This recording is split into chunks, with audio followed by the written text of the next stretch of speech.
So today we're going to be making a secure REST API. Now this concept here can be applied to pretty much any API type, but I do want to add that we have quite a lot of code to go over and I want the video to be as short as possible, so I will go over the code fast. I have tried to put as many comments as possible, so you can go ahead and read it. All of the code as usual will be in the description, and I do also expect you guys to know Express since I'm not going to be explaining the basics of Express. But here we go. We have an Express app. We import the dependencies. We set up a basic Express server and we make sure that it can take JSON. This here is not necessary for this example, but this code is actually taken from my own website. So that's why this is here. But essentially it's just so you can send more data. And for a production app, this is maybe useful. But then we set up our routes. We have an Authenticate route and we have a messages route.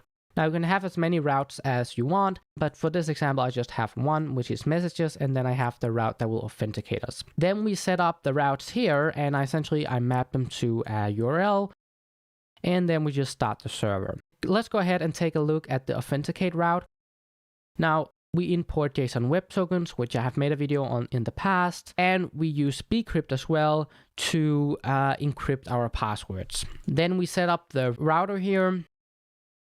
And then on post request, we make all of the sign-in information. So the way this works is that you put in an email and a password, and that will give you a token, which will be valid for 15 minutes, which you can use to use the API. And there's 3 different user levels. So there's an admin, there's a viewer, and an editor. But you can really change them to whatever you want for your API. This data would come normally from a database, but because I didn't want this video to be too long, I've just made it an array. Now you can see here we have an email, we have a password, which I will show you how to generate, and then we have the roles over here. Now the way it works is that we have an admin and an editor and a viewer. So it's a bit the way this works, you could change this, but essentially just because you're an admin doesn't mean you can view, so you would need to have all 3 to be a full admin that can both view, edit, and be an admin. So, you could see this as individual rules, and it's sort of a bad naming convention, but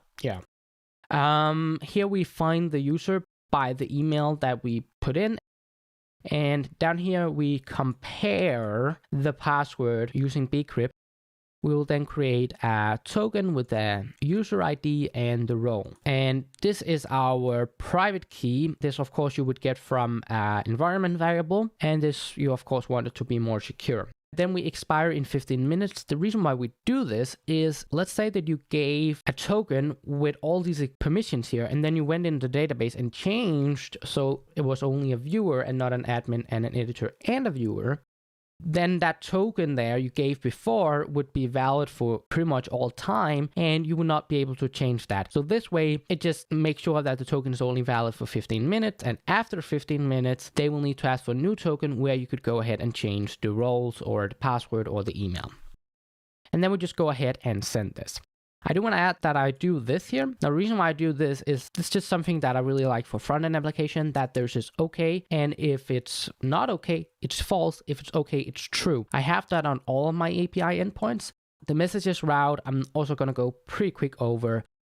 But we import the Authenticate route, we import our 3 roles here, then we have a temporary list, which would normally be the database, then we have a GET request, which will get that, and you have to be a viewer. You can see the way we pass this in is that we pass in Authenticate, which will make sure to authenticate the user, and if the user is valid, then it will get one of those user types here, which the viewer, editor, or admin will go ahead and check, and if any of these fail, we will not get to this endpoint here.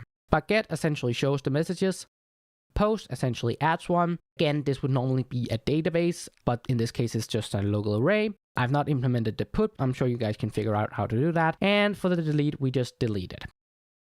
Now let's take a look at our middlewares. This is our Authenticate middleware, and all I do is I export this as a middleware, and then I go ahead and check this. This is the header. So in the header, and I will show you this guys later in Postman, this is the header you will need to set the token to. So that's the header name, and then we'll go ahead and check that token. And we just do some verification here, verify that it was us that issued that token, and then we'll go ahead and check if it is expired, and if it isn't, then we'll go ahead and proceed. And this is the way the different roles work. This is the admin, the editor, and the viewer. This is here where you could say if it is an admin, it would also be an editor and a viewer, or you could pretty much do anything in here. You could also rename them, or you can add more roles. But that's essentially the way the roles work. They're very simple. Now, if we go back to our Authenticate and we have our user here, and the way I got this password here is by this script here. So it's pretty simple. All this is the password. In my case, my password is 123. So you put this in and you run this file just standalone. It doesn't have anything to do with the application, and that will go ahead and generate the password that is valid. But guys, that was pretty much the entire application. Let's take a look at how it works.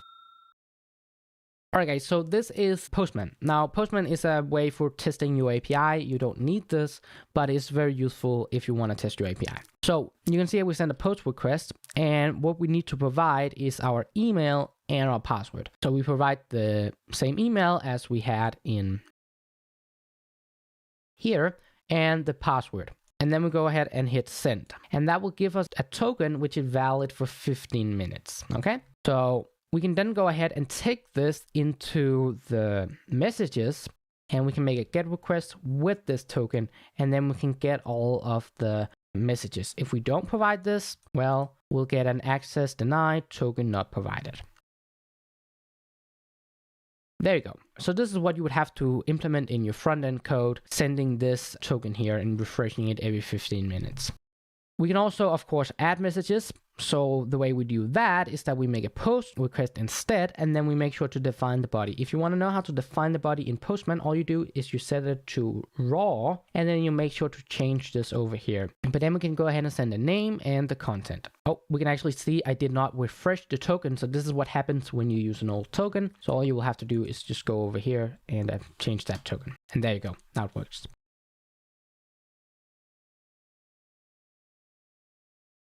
And here, there you go. We can then see the get data. Now guys, I know that I went over the code pretty fast, but I like doing short videos. You guys like watching short videos. So that is really the way it has to be if I have to show you these bigger projects. So if you guys want a part 2 of this, comment that down below and comment what you want to see. Do you guys want to see me implementing user validation, or do you guys want me to implement a database so we can actually store these users here? Or do you guys not want a part 2 of this video at all? If you have some video ideas, put them down below. I can't guarantee that I will do them, but I will add them to my list. And I know I've not been doing too many videos lately, and this pop up, it's just really annoying, guys. I'm not gonna pay for every VPN, okay? Go away. I've really been seeing the channel lately, getting a lot of new subscribers and a lot of new views, and I just thought that was so exciting. So that's really the reason why I'm making this video. I want to make a new video for all the new subscribers which I got over the last month, which was quite a lot. We are almost, guys, at 900 subscribers, and then we're really only 100 away from the 1000 mark, which would really mean a lot to me if we could hit that 1000 mark. I know it's possible, and I know you guys can make it possible, and I really want it to be 1000. Now the reason why is not so much for the advertisement, because I will have to have 4,000 watch hours anyways, which I don't have. But these videos, I'm making them for fun, and I want as many people as possible to see them. So if you guys